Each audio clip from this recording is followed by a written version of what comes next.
Angel जेस academy में आप सभी का स्वागत है। आप सभी को दीपावली की हार्दिक शुभकामनाएं। हम लोग रोज़ की तरह शुरू करते हैं अपना प्रैक्टिस सेट। देखिए, प्रश्न पहला है, किसके अभाव में बर्फ़ पर चलना कठिन होता है। देखिए, किसके अभाव में, वन लाइनर प्रश्न है, आपको सोच के जवाब देना, थोड़ा समय भी दूंगी आप लोगों को। अगर आप इसमें से आधे भी प्रश्न कर जा रहे हो तो आपकी तैयारी बहुत अच्छी है, ठीक है, क्योंकि इसमें ऑप्शन नहीं है। ठीक है, तो शुरू करते हैं। आप इसका उत्तर दीजिए, किसके अभाव में बर्फ चलना कठिन होता है। तो किसके अभाव में होता है, घर्षण के अभाव में। किसके अभाव में, घर्षण के अभाव में, घर्षण के। ठीक है, एक मिनट, ये थोड़ा रॉन्ग हो गया, घर्षण, घर्षण के अभाव में। अगला प्रश्न है, किस राष्ट्रपति की मृत्यु सर्वप्रथम अपने कार्यकाल में हो गई थी। देखिए, आपको बताना है, वैसे तो अपने कार्यकाल में बहुत लोगों की मृत्यु हुई थी, बट सर्वप्रथम पूछा जा रहा है कि सर्वप्रथम किसकी हुई थी, किस राष्ट्रपति की मृत्यु अपने कार्यकाल में हुई थी। तो सबसे पहले हुई थी तीसरे राष्ट्रपति डॉक्टर जाकिर हुसैन। डॉक्टर जाकिर हुसैन ये तीसरे राष्ट्रपति थे। इनके बाद ये मुस्लिम राष्ट्रपति थे। सबसे पहले ये मुस्लिम राष्ट्रपति भी प्रश्न आता है कि प्रथम मुस्लिम राष्ट्रपति कौन थे, तो जाकिर हुसैन थे। और इनके बाद एक और मुस्लिम राष्ट्रपति आते हैं, फखरुद्दीन अली अहमद। उनका भी अपने कार्यकाल के दौरान मृत्यु हो जाती है। अगला प्रश्न है, किनका सामान्य नाम न्यूक्लियन है। न्यूक्लियन किसका नाम है, सामान्य नाम। देखिए, प्रोटॉन और न्यूट्रॉन का किसका नाम है, प्रोटॉन और, देखिए, प्रोटॉन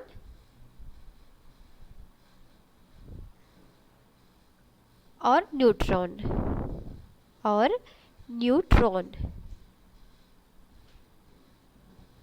अगला प्रश्न, किसने सत्याश्रय और श्री पृथ्वी वल्लभ उपाधियां धारण की थी। मतलब सत्याश्रय की उपाधियां और श्री पृथ्वी वल्लभ की उपाधियां किसने धारण किया था। तो किसने किया था, पुलकेशिन द्वितीय ने किया था। किसने किया था, पुलकेशिन द्वितीय ने किया था। पुलकेशिन द्वितीय ने किया था। पुलकेशिन द्वितीय ने नर्मदा नदी के तट पर किसको पराजित किया था, तो हर्षवर्धन को किया था 618 ईस्वी में। अगला प्रश्न, किसने लिखा निज भाषा उन्नति अहे सब उन्नति को मूल। देखो, ये किसने लिखा है, तो आपको बताना है कि निज भाषा उन्नति सब उन्नति को मूल। तो ये भारतेंदु हरिश्चंद्र ने लिखा है, ये उनकी लाइन है, भारतेंदु हरिश्चंद्र। कुछ लोग कंफ्यूज होंगे कि ये तो दोहा है कबीरदास जी का, बट ये रॉन्ग हो जाएगा फिर आपका। ठीक है, ध्यान रखिएगा, निज भाषा उन्नति है सब उन्नति को मूल, ये भारतेंदु हरिश्चंद्र का है। अगला है, पृथ्वी की किस परत का निर्माण सिलिका और एल्युमिनियम से हुआ है। तो किसका हुआ, सिलिका और एल्युमिनियम का, तो भूपर्पटी का हुआ है। किसका हुआ है, भूपर्पटी का हुआ है, भूपर्पटी, ये परपटी, भूपर्पटी का हुआ। किसका हुआ है, भूपर्पटी का। अगला प्रश्न, मानव शरीर का सबसे व्यस्त अंग कौन सा है। आपको बताना कि जो सबसे व्यस्त अंग है मानव शरीर का क्या है, तो वो क्या है, फटाफट बताइए, सोच के बताइए फटाफट, क्या है, तो वो हृदय है। क्या है, हृदय। हृदय, हृदय जो होता है ये मानव शरीर का सबसे व्यस्त अंग होता है। अगला प्रश्न, भारत निर्यात की तीव्र प्रसारण में सहयोग देने वाला एक मुख्य कारक क्या है। तो बताना है कि एक मुख्य कारक क्या है, तो निर्यात का विविधीकरण है। क्या है, निर्यात का विविधीकरण, निर्यात का विविधीकरण, विविधीकरण। निर्यात का विविधीकरण जो होता है ये भारतीय निर्यात की तीव्र प्रसारण में सहयोग देने वाला मुख्य कारक होता है। कि निर्यात तीव्र हो, अगर विविधीकरण होता है, भिन्न भिन्न चीजें होती है, तो निर्यात बहुत तेजी से होता है। अगला प्रश्न, बादामी और वातापी के चालुक्य वंश का सर्वाधिक महान राजा कौन था। देखिए, कौन था, वही अभी तो आया था, पुलकेशिन द्वितीय था। कौन था, पुलकेशिन द्वितीय, पुलकेशिन द्वितीय था। पुलकेशिन द्वितीय जो था ये सबसे महान राजा था किस वंश का? वातापी चालुक्य वंश। वातापी चालुक्य वंश को बादामी वंश भी कहते थे। ठीक है, तो याद रखिएगा, बहुत इंपॉर्टेंट प्रश्न है कि वातापी चालुक्य वंश का सर्वाधिक महान राजा कौन था? पुलकेशिन द्वितीय। कभी कभी प्रश्न ऐसे भी बन सकता है कि पुलकेशिन द्वितीय किस वंश से संबंधित है? तो वातापी के चालुक्य वंश से संबंधित है। अगला प्रश्न, अबलो नशानी अब न नश है पद तुलसीदास की किस कृति से मिलती है? तो ये किस कृति से, मतलब ये तुलसीदास का पद है, अबलो नशानी अब न नश हो, यह किस कृति में है? तो क्या बताना कौन सी कृति है? तो विनय पत्रिका है, विनय पत्रिका। ये तुलसीदास द्वारा रचित कृति है विनय पत्रिका। बहुत इंपॉर्टेंट है, याद रखिएगा, कभी प्रश्न आ सकता है विनय पत्रिका किसकी कृति है? तो तुलसीदास की है। ठीक, और अबलो नशानी अब न नशे हो किससे लिया गया है? तो विनय पत्रिका से लिया गया है। अगला प्रश्न, रेबीज का टीका किसने बनाया था? यानी रेबीज टीका का खोज किसने किया था, उसका आविष्कार किसने किया था? तो लुई पाश्चर ने किया था। ये तो बहुत आसान सा प्रश्न है, लुई पाश्चर। Louis Pasteur. कल अभी आया था कि हैजे का खोज किसने किया था, तो आप लोगों ने उसका बताया था रॉबर्ट कोच ने किया था ना। तो अब ये रेबीज का भी याद रखिएगा, रेबीज किसके वजह से होता है? तो कुत्ते के काटने की वजह से होता है रेबीज। याद रखिएगा कि रेबीज किससे होता है? कुत्ते के काटने की वजह से रेबीज होता है। इसके टीके का खोज किसने किया था? तो लुई पाश्चर ने। तभी तो जब कुत्ता काटता है तो इसका टीका लगता है। ठीक है, अब किसी को कुत्ता काटा है वो तो जानता ही होगा, सुई लगवाया होगा। तो अगला प्रश्न, सबसे कम उम्र में राष्ट्रपति पद को सुशोभित करने वाले व्यक्ति, मतलब ये है कि सबसे कम उम्र में राष्ट्रपति कौन बने हैं? तो आप सोच के बताइए, सबसे कम उम्र में कौन बने हैं? देखिए, नीलम संजीव रेड्डी बने हैं। नीलम संजीव रेड्डी, नीलम संजीव रेड्डी।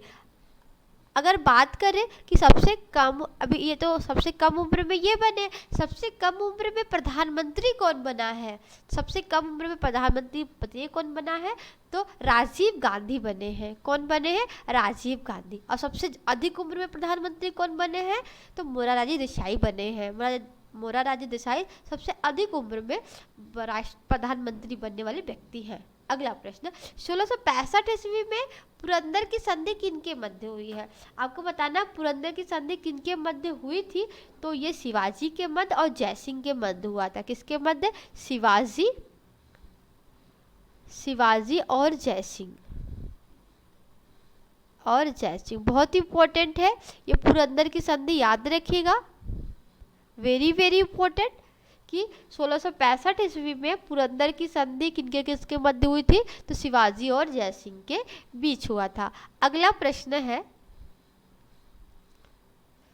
सम्राट अकबर द्वारा किसको जरी कलम की उपाधि से अलंकृत किया गया था? देखिए, जरी कलम की उपाधि किसको दिया गया था? तो बहुत इंपॉर्टेंट है जरी कलम की उपाधि, क्योंकि उनके नवरत्नों में से ही कोई एक था। तो उनके नवरत्न में से कौन थे? सोच के बताइए। देखिए, मोहम्मद हुसैन थे। कौन थे? मोहम्मद हुसैन। मोहम्मद हुसैन। मोहम्मद हुसैन को जरी कलम की उपाधि दिया था। किसने दिया था? अकबर ने दिया था। किसने दिया था? अकबर ने दिया था। प्रश्न आ जाए कि मोहम्मद हुसैन को अकबर ने कौन सी उपाधि दिया था? तो जरी कलम की उपाधि से अलंकृत किया था। अगला प्रश्न, मजहब नहीं सिखाता आपस में बैर रखना, ये किसकी पंक्ति है? देखिए, आप लोगों ने पढ़ा होगा, मजहब नहीं सिखाता आपस में बैर रखना, हिंदू है हम वतन के, हिंदुस्ता हमारा हमारा, सारे जहां से अच्छा हिंदुस्ता हमारा। तो सारे जहां से अच्छा किसने लिखा हुआ है? तो आप लोग जानते हो सारे जहां से किसने लिखा है? तो इकबाल ने लिखा है, मोहम्मद इकबाल। मोहम्मद इकबाल। मोहम्मद इकबाल ने सारे जहां से अच्छा लिखा है। सारे जहां की अच्छा से लाइनें ली गई है। अगला प्रश्न है, पृथ्वी की किस परत को सियाल कहते हैं?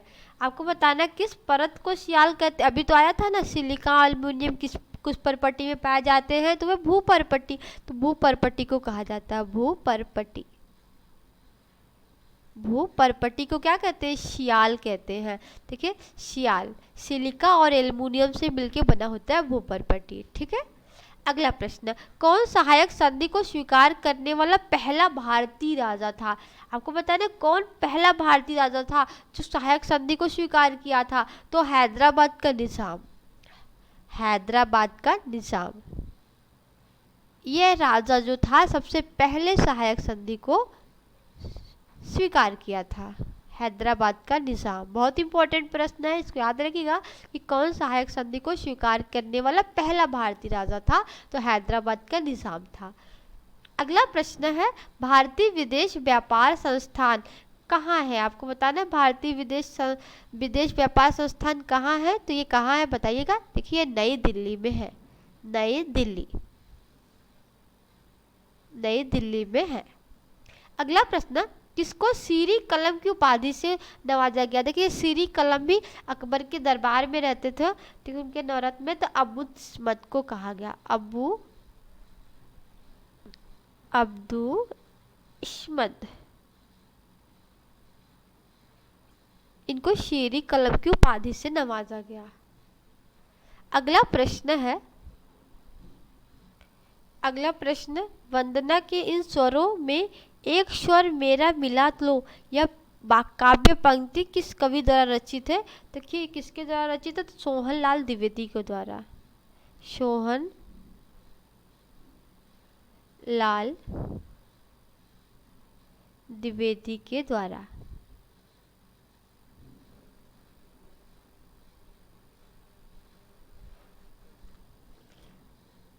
आज के लिए बस इतना ही, मिलते हैं नेक्स्ट क्लास में।